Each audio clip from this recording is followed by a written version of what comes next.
Every head scratching video is really meant to be a question for the Reformed theology people, the people that follow the 5 points of tulip, your Calvinistic friends. So the question here is there any basis from the argument that God is actually unjust and unfair related to what he's revealed in Scripture?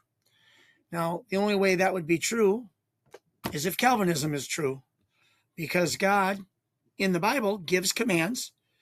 He gives warnings to you, very clear, what's going to happen if you don't follow my command.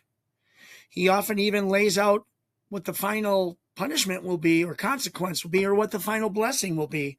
Things will go well with you. You'll have fruit in the land. It'll be a land of milk and honey. You will prosper. You will be safe. You will have wealth. Or, of course, the bad side, you'll have pestilence and disease and disharmony, disunity.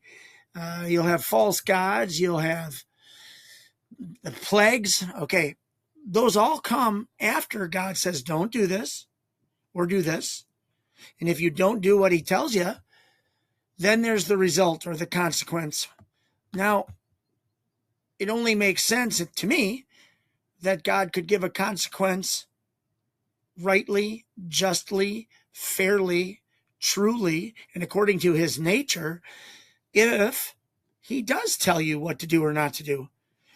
Was it any different in the garden? I think I have got the garden story up here, don't I? Maybe I don't. The garden story's somewhere. Anyway, it doesn't matter. So let's just turn it into an everyday action.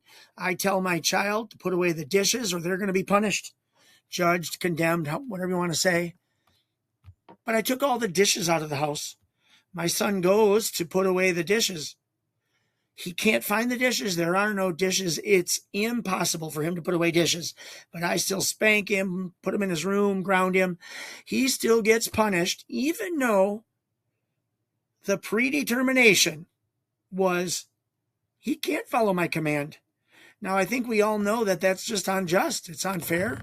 It's wrong. You take something impossible, command somebody to do what they could never do, and then hold them accountable for it. Well, this scenario, in my opinion, goes right into what's actually John 12, 49 and 50. But here's some scripture that seems to say our choice based on given information, given facts, given commands, given warnings, given details. It's our choice as to why God decides to bless through salvation or curse through condemnation. You'll never find a different scenario in the Bible. So what's the overarching question? Is God unfair? Is he unjust for creating people that can't do something, commanding they do it, and then when they don't do it because they can't do it, blame them and hold them accountable for it? We don't do that to our children. And no, I'm not putting myself in the place of God.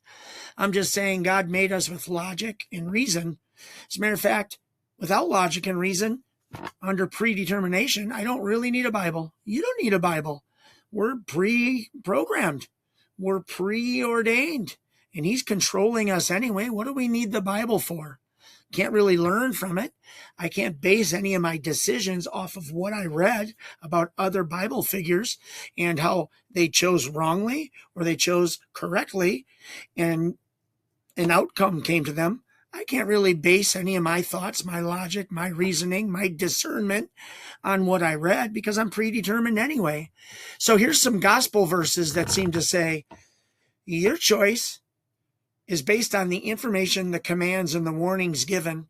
And based on that choice, that's how I will dole out the result, dole out the either my loving side or my wrathful side. Okay, head scratchers abound.